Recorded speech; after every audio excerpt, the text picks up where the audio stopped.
Berikan salam dan sanjung sajikan ke pangkuan alam Nabi besar Muhammad sallallahu alaihi wasallam,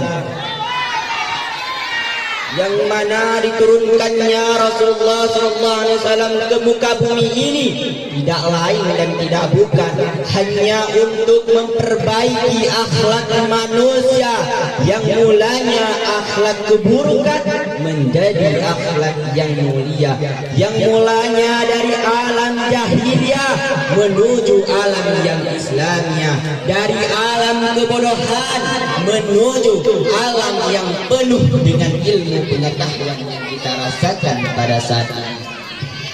Salawat juga beserta salam juga kita kirimkan kepada para sahabat beserta keluarga besar beliau yang telah bersama-sama berjuang, berperang bersama-sama, menumpahkan darah bersama-sama, mengorbankan nyawanya, hartanya hanya untuk menegakkan kalimat La ilaha illallah Muhammadur Rasulullah sallallahu alaihi wasallam.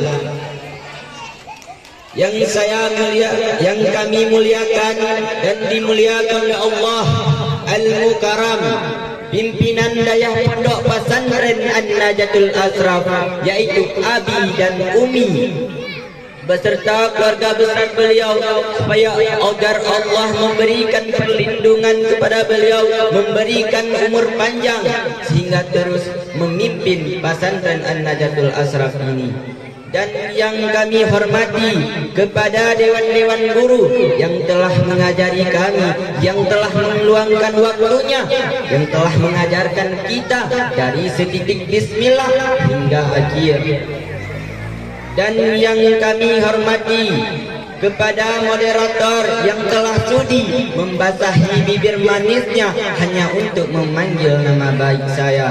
Dan yang kami hormati kepada wali-wali santri yang telah berhadir ke pesantren An-Najatul Ashraf yang mulia ini.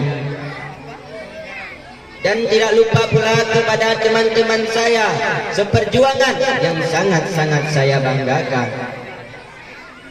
Pada kesempatan kali ini izinkan saya menyampaikan satu pencerahan singkat yang bertema Rasulullah menangis dan merindukan umatnya di akhir zaman.